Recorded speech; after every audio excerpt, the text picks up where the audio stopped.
Market update की इस video में आपका बहुत बहुत स्वागत है। पहले हम ये बात करके गए थे, जैसा कि हमें मालूम है कि 38% का जो लेवल था ये हमारे लिए इंपॉर्टेंट सपोर्ट की तरह काम कर रहा था। और उसके बाद हम लगातार देख रहे हैं कि 5 दिनों से उसके बाद से बस ग्रीन कैंडल्स ही बन रही हैं। आज के सेशन में भी हमने देखा ये खुला तो नीचे था, पर ये डे के हाई में ऊपर की साइड ग्रीन में क्लोजिंग करके गया है। तो यहाँ से हम क्या कंक्लूजन निकाल सकते हैं?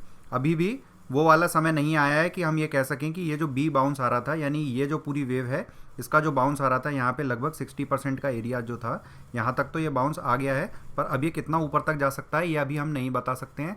वो बी वेव है, तो बी वेव यहाँ तक भी जा सकती है, यहाँ से जा सकती है और इस टॉप के ऊपर भी जा सकती है। तो जब वहाँ से हमें कोई भी इन तीनों जगहों में से कहीं से भी जब भी हमें कोई ना कोई एक रिवर्सल सेटअप देखने को मिलेगा, यानी कि कोई भी एक एनगल्फिंग कैंडल ऐसी बन जाए कि पुरानी वाली ग्रीन कैंडल को एक रेड कैंडल पूरी तरह से ढक दे, या फिर ऐसा कोई सेटअप बन जाए जिसमें हम ये कह सकें कि इवनिंग स्टार जैसा सा जो सेटअप होता है, अगर वो हमें बनता हुआ दिखाई दे, यानी कि एक कैंडल ऐसे ग्रीन वाली बने, उसके बाद फिर यहाँ पे एक डोजी स्ट्रक्चर सा बने, उसके बाद यहाँ पे एक रेड कैंडल बने, या फिर इस टाइप की भी कोई कैंडल हो सकती है कि हमें एक शूटिंग स्टार देखने को मिले। ये रिवर्स हैमर की तरह होता है, तो बॉडी यहाँ पे होती है और ये इसकी विक होती है। तो यदि इनमें से कोई भी सेटअप हमें देखने को मिलता है तो हम वहाँ से ये पता लगा सकते हैं कि ये रिवर्सल आ रहा है और बी वेव वहाँ पे ख़त्म हो गई है। तो फिलहाल तो अभी ऐसा कोई इंडिकेशन नहीं मिला है, इसलिए अभी हम बाउंस ही एक्सपेक्ट करते रहेंगे। तो ये बाउंस अभी कहाँ तक जा सकता है? अभी इंटरनेशनल मार्केट्स की बात करें तो उसके अकॉर्डिंग अभी जो SGX निफ्टी है वो भी ग्रीन में ही अभी इंडिकेशन दे रहा है। हो सकता है रात को ये सिनेरियो चेंज हो जाए, पर अभी के हिसाब से अगर हम ये अनुमान लगाते हैं तो जो अगला सपोर्ट हमें देखने को मिल रहा है वो ये वाली कैंडल का जो टॉप है वो ये हो सकता है। तो हो सकता है कि हम यहाँ तक करीब आ जाएं, ये और ये वाला जो एरिया है, तो ये जो बीच का एरिया है ये आपका 17,800 से शुरू होता है। तो हम इसी एरिया की क्यों बात कर रहे हैं? इसके लिए हमें छोटे टाइम फ्रेम पे जाना पड़ेगा, वहाँ पे हमें और क्लैरिटी मिलेगी। तो चलिए 5 मिनट के चार्ट पर चलते हैं। जैसा आपको याद होगा कल की वीडियो में ये क्लियरली बताया था कि ये जो है वो एक फोर्थ वेव का पार्ट है, ये वाला जो हिस्सा है। तो हम ये अनुमान लगा रहे थे कि यहाँ से ये जो करेक्शन आएगी वो एटलीस्ट इस एरिया में आई जाएगी, और फोर्थ वेव जो पहले की होती है उसी के एरिया में यहाँ पे करेक्शन कंप्लीट होती है। और हम ये एक लाइन भी यहाँ पे जो ड्रॉ करके गए थे, जहाँ से पहले हमने यहाँ पे ब्रेकआउट देखने को मिला था, उसी जगह पे प्राइस वापस आया और वहीं पे एग्जैक्टली सपोर्ट लिया जो कि 17,430 का लेवल था, और वहाँ से हमने एक बाउंस देखा और अभी प्राइस ऐसे ऊपर की तरफ आया है। और आज जो क्लोजिंग हुई है वो जो ये ट्रेंड लाइन हम पहले खींच के गए थे उसी ट्रेंड लाइन के नीचे ही क्लोजिंग करके गया है। और अगर कल ये और ग्रीन होना है तो यहाँ से और ये ऊपर की तरफ अगर ब्रेक करता है तो फिर ये इमीडिएट सपोर्ट जोन जो है हमारे लिए यही वाला हो जाएगा, क्योंकि यहाँ पे ये ट्रेंड लाइन भी आ रही होगी। तो हम यही एक्सपेक्ट कर रहे थे कि आज के दिन जो है ये वाली करेक्शन ख़त्म हो सकती थी। तो ये जो 2 दिन की करेक्शन थी यहाँ से लेकर के यहाँ तक वाली, ये आज शायद ख़त्म हो गई है और हमने यहाँ से एक नया इम्पल्सिव स्ट्रक्चर देखा है। तो ये ऊपर की तरफ जाना यहाँ से शुरू हो गया है, पर ये काफ़ी शॉर्ट टर्म की बात कर रहा हूँ क्योंकि 5 मिनट का चार्ट है, तो ये सिर्फ 1 या 2 दिन की ही बात हो रही है। एक बार 1 घंटे के चार्ट में भी देख लेते हैं तो उसमें और हमें और क्लैरिटी आ जाएगी। अब 1 घंटे के चार्ट में हमें यहाँ पे क्लियरली दिख रहा है कि ये जो फिफ्थ वेव बनी थी उसके बाद हम ये कह रहे थे कि ये वाली जो वेव है ये करेक्शन का पहला लेग है, और अभी हम ये दूसरे करेक्शन के लेग में चल रहे हैं जो कि एक बी वेव हो सकता है। तो यहाँ से अगर ये प्राइस ऊपर की तरफ जाएगा तो हम ये देख रहे हैं कि इसने लगभग ये जो 60% वाला लेवल है ये अचीव कर लिया है, यानी जो 17,580 वाला लेवल है। तो अब यहाँ से जो अगला लेवल हमें फिबोनाची के हिसाब से दिखाई दे रहा है वो 78% का लेवल है, और वो कहाँ पे आ रहा है? ये करीब 17,800 के आसपास आ रहा है। तो लॉजिक वाइज भी यही हमको लगता है कि ये जो बी वेव है उसका बाउंस यहाँ तक आ सकता है। तो 17,800 के बाद यदि और ऊपर की तरफ जाने लगे तो ये वाला जो एक है एरिया ये हो सकता है, और उसके बाद ये टॉप वाला एरिया हो सकता है। कहाँ से मुड़ेगा मैं फिर बता रहा हूँ, इसको नहीं बताया जा सकता। ये हमें तभी पता लगेगा जब वो प्राइस एक्शन हमको कंफर्म कर देगा, और कैसे कंफर्म करेगा वो भी मैंने बता दिया है। कोई ना कोई कैंडल का ऐसा सेटअप देखने को मिलेगा जिसके आधार पर हम ये बता पाएंगे कि वहाँ से वो रिवर्सल आना शुरू हुआ है। और उसके बाद का भी मैं बता चुका हूँ कि क्या होने वाला है। अगर ये चीज़ हम सही रीड कर पा रहे हैं कि ये बी वेव ही है, तो यहाँ से फिर तेज़ी से एक सी वेव की स्टार्टिंग होगी जो कि फिर इम्पल्स फॉर्म में नीचे की तरफ आएगा, यानी 1 2 फिर 3 4 और 5, और लगभग कहाँ तक आ जाएगा जहाँ से ये ऊपर बाउंस लेना शुरू कर रहा था। इसी वजह से हम अभी इन्वेस्टमेंट में एग्रेसिवली नहीं जा रहे थे, क्योंकि हमें मालूम है कि ये जो है फेक हो सकता है और फिर बाद में ये सब चीज़ें वापस आ जाएंगी, तो हमारा फिर पैसा उसमें अटक सकता है। तो अभी हमें पेशेंसफुली बस वेट एंड वॉच की स्थिति रखनी है कि कहाँ तक जा रहा है। अगर किसी को कोई शॉर्ट टर्म का एकदम ट्रेड लेना हो तो वो अपने अकॉर्डिंग अपनी एनालिसिस करके ले सकता है। यहाँ पे किसी भी तरह की कोई भी रिकमेंडेशन नहीं होती है। अब एक चीज़ और हम देख रहे हैं कि आज भी निफ्टी ग्रीन में थी, पर पोर्टफोलियो हमें कुछ खास परफॉर्म करता हुआ नहीं दिखाई दिया था।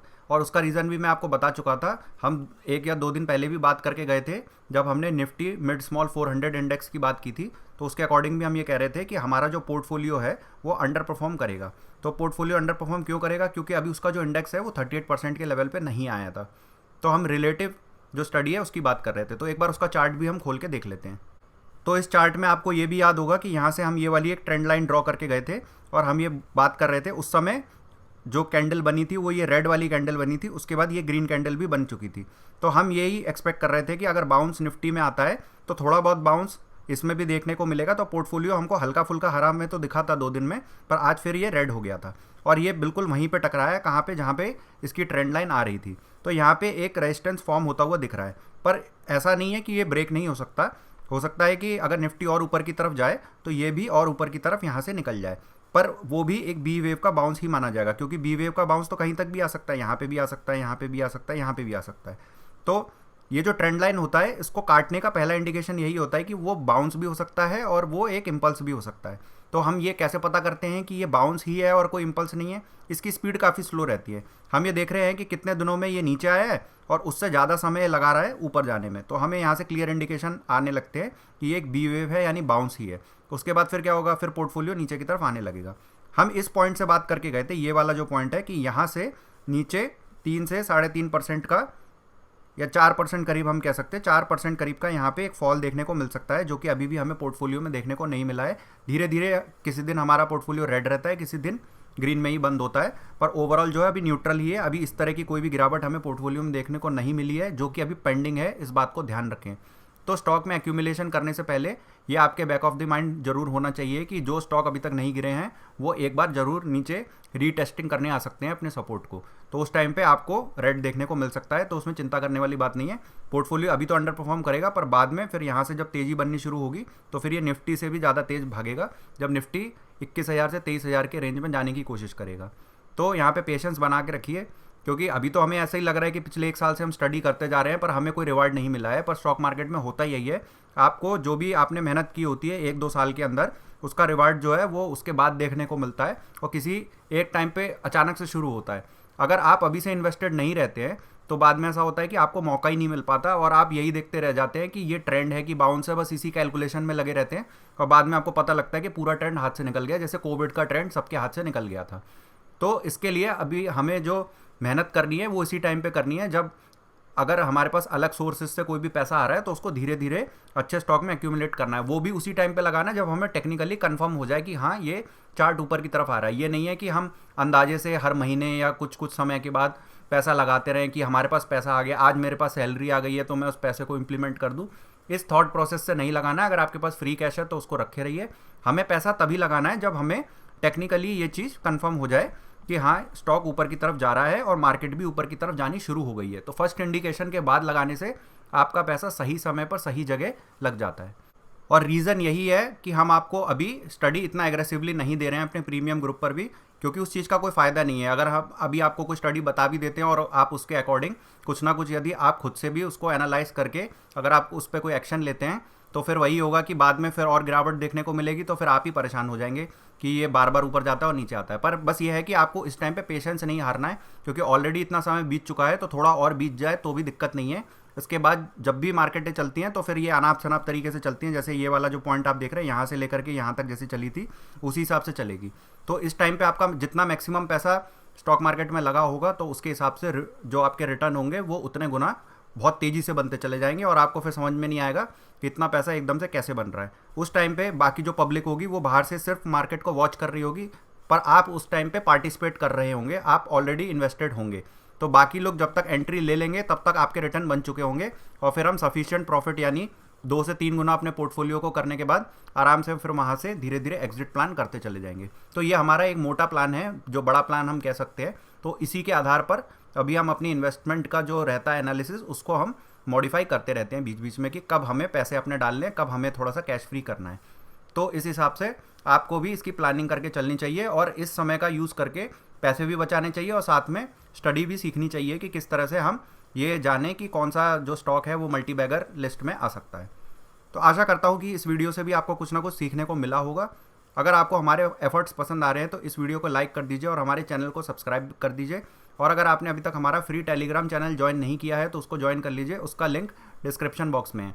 अगर आपके कुछ क्वेश्चंस हैं तो आप उसको कमेंट बॉक्स में पूछ सकते हैं, और जो हमारे प्रीमियम मेंबर्स हैं वो तो ऑलवेज हमारा जो ग्रुप है उसके अंदर लाइव उनको गाइडेंस दी जाती है, वो क्वेश्चंस पूछते रहते हैं, तो वहाँ आपको हेल्प मिल जाएगी। और जो हमारा ग्रुप है उसको ज्वाइन करने के लिए 10 डेज़ का फ्री ट्रायल भी मिलता है, अगर किसी को इस्तेमाल करना है तो जो डिस्क्रिप्शन बॉक्स में जो नंबर है उस पर आप कांटेक्ट कर सकते हैं, या उस पर टेलीग्राम पे मैसेज करके या व्हाट्सएप पे मैसेज करके भी हमसे जानकारी ले सकते हैं। Thank you.